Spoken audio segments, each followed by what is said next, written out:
Many of you are rejoicing that the ADC has announced Atiku as the winner of the presidential primaries for that political party. You're rejoicing. Is it possible that you are rejoicing too soon?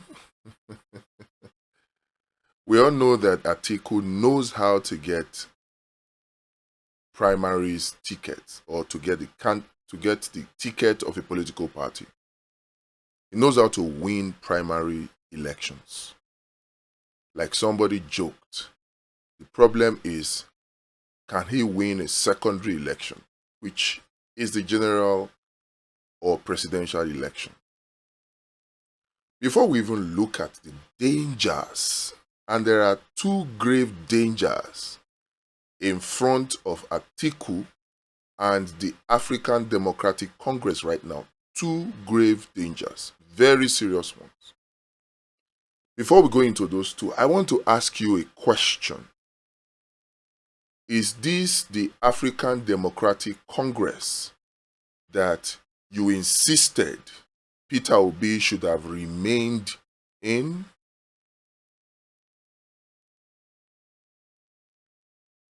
Those of you that criticized Peter Obi for dumping ADC, is this the ADC that you criticized him for, insisting that he should have stayed to fix?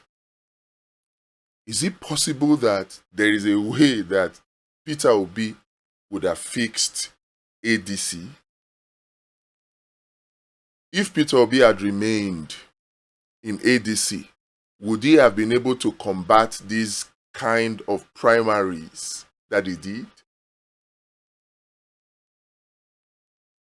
Questions, oh, questions.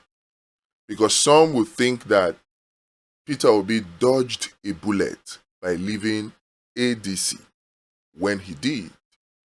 Now, he has the opportunity for a ticket. He has a ticket. He is on the ballot. What can you say about the primaries of ADC, African Democratic Congress?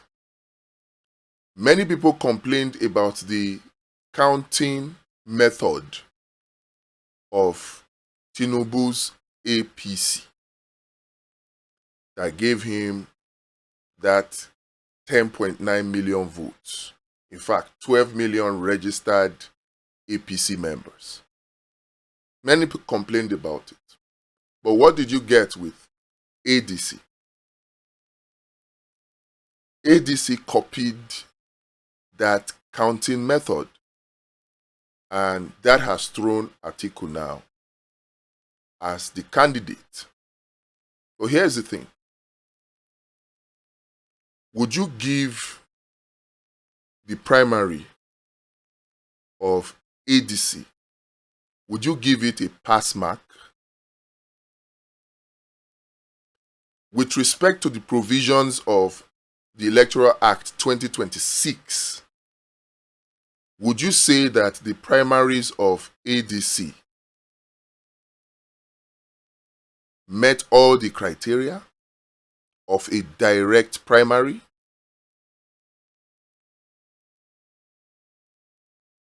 Would you say so? This is important, and without prejudice to what Tinubu's APC did, it is important because he who comes to equity must come with clean hands. If we understand,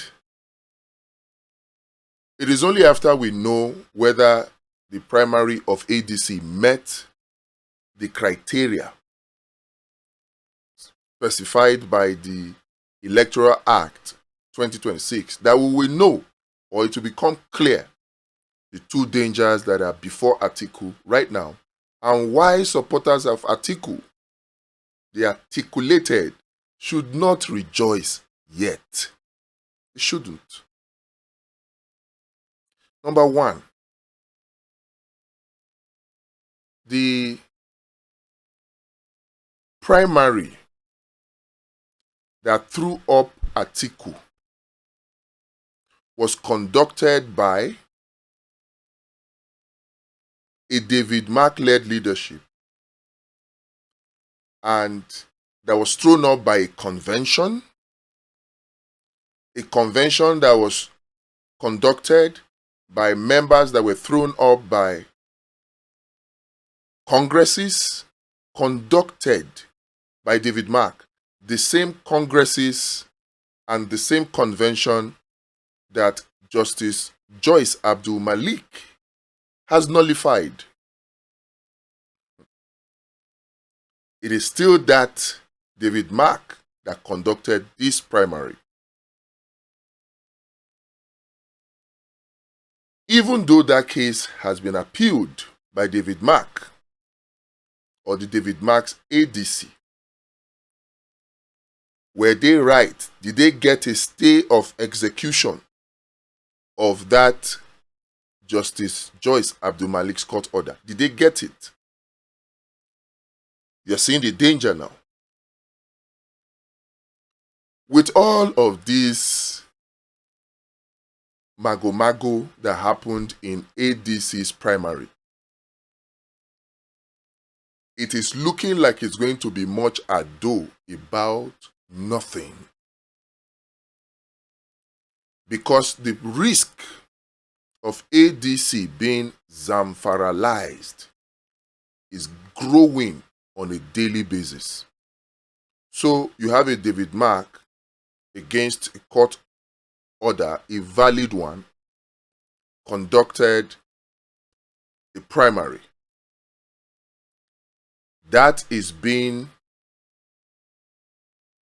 challenged by other parties within the ADC right now as we speak. Let's not forget that Atiku still has the Nafiu Bala Gombe's case that has been adjourned sine die indefinitely. That's on the one hand. On the second hand, you have the state chairman who Justice Joyce Abdul Malik's judgment favored to conduct congresses leading to convention. They have gone on to conduct their congresses, conducted their convention, and they have thrown up Dumebi Kachiku. And based on the validity of the Justice Joyce Abdul Malik's court order, they are going to write INEC now and seek INEC to obey the court order to recognize them as the valid faction of ADC. That is risk number one.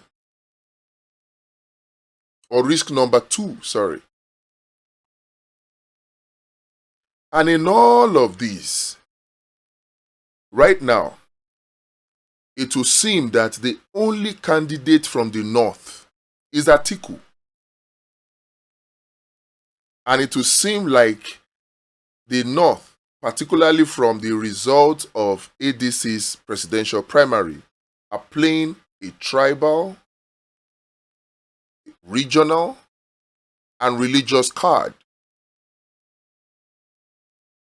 So, if Peter Obi was risk number one to Tinubu before, guess who just overtook Peter Obi on that list?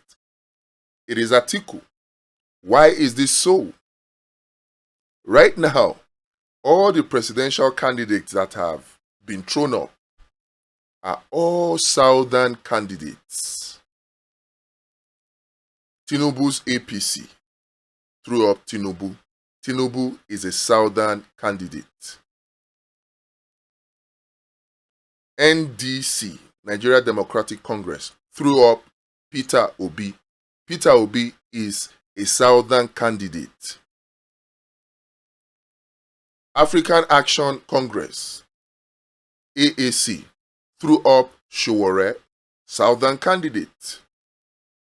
People's Redemption Party, PRP, threw up Donald Duke. Donald Duke is a southern candidate.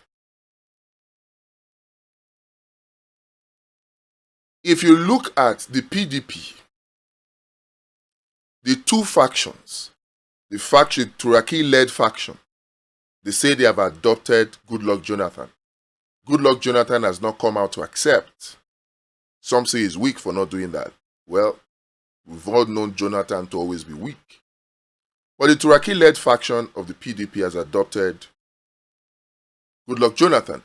And the faction, the Samuel Anyanwu faction, loyal to Wike, has also adopted a southern candidate. So you see, majority of the candidates that have been thrown up so far are southern candidates.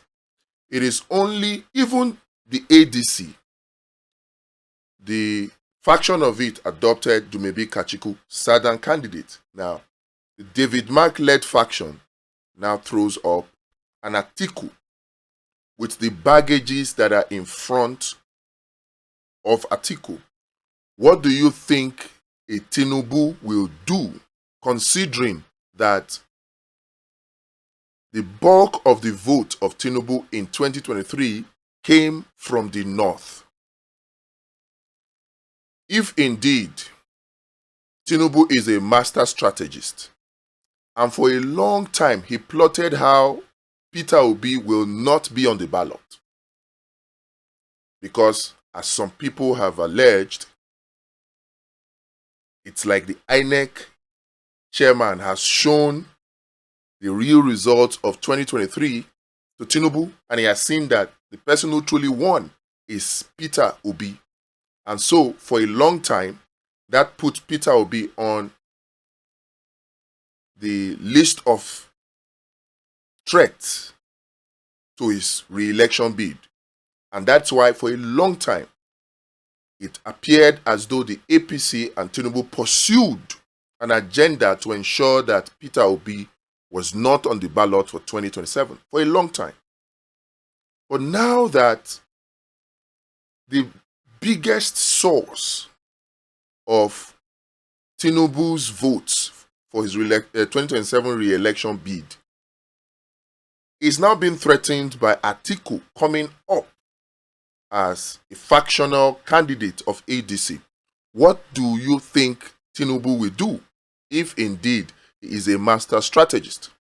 Considering these two critical dangers, the fact that there are a lot of irregularities in the primaries of ADC, the primaries conducted by David Mark. A lot of irregularities, we all saw them.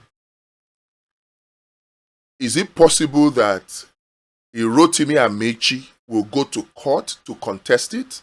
Because according to Section 88, subsection 2 of the Electoral Act 2026, any aspirant who complains that any of the provisions of the Electoral Act and the guidelines of a political party have not been complied with in the selection or nomination of a candidate of a political party may apply to the Federal High Court for redress.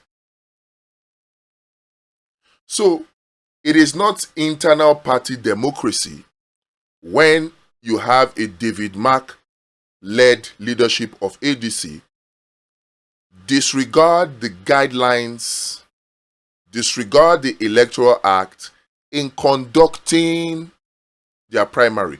The only safeguard that David Mark can have that will protect Atiku is if Hayatuddin or Rotimi Amechi do not go to court to seek redress. Because if they do go to court to seek redress, then the candidature or the candidacy of Atiku is threatened as a factional candidate of the ADC as it stands right now. So that risk is open, is there. The other one are the two court cases. First, the Nafiu Balagombe, and then second, the state chairman that had David Mark's congresses and convention nullified. If Tinubu has control of the judiciary, do you think that Tinubu will now leave the judiciary to leave Atiku to contest when he has cards that he can play? So if I were you and articulated, I would not rejoice yet, because chances are still very strong that Atiku will not be on the ballot. For the simple reason that so far is the sole candidate from the north, and that will put Tinubu's votes in the north at risk. If Atiku gets away with it, does it pose a threat to Peter Obi and Kwankwanso? Does it? The truth must be told. If Atiku gets away with his nomination as a candidate of David Mark-led ADC, if he gets away with it, it definitely means that Atiku will clash with Tinubu in the north. Trust me, it's not going to be a fair fight amongst the two of them. They're going to clash. And both sides are going to cancel each other's votes out. Guess who will have the advantage of picking up the victory in the north? It will be Peter Obi. Peter Obi. So the stubbornness of Atiku to insist on manipulating his way to getting ADC's ticket, to insist on bringing David Mark, to make sure that the processes are bent to give Atiku ticket, all of those may just end up being in vain. It doesn't affect Peter Obi in a way that you guys are imagining. At the end of the day, Nigerians are tired. Do you hear what they are saying about Peter Obi and Kwankwanso? So rejoice not, oh, rejoice not. But there's something even more dangerous to the candidature of Atiku and that of Tinubu combined. Free and fair election. If anybody thinks that Nigerians will just sit back and wait and then just allow either Atiku or Tinubu to rig the 2027 election, they should think again. Because this time around, Nigerians are going to take their destinies in their hands. We are guided by the Electoral Act. We are guided by the Constitution. We are guided by INEC's guideline. And we will carry out our parallel vote tabulation as allowed by law. This time around, INEC will not be able to rig us out. We will make it impossible for INEC to rig using our platforms like Vote Watch and PU Marshal. Check out the link in the description, www.votewatch.pro. Sign up and let's get ready together to make 2027 election unriggable. God bless you, and God bless the Federal Republic of Nigeria.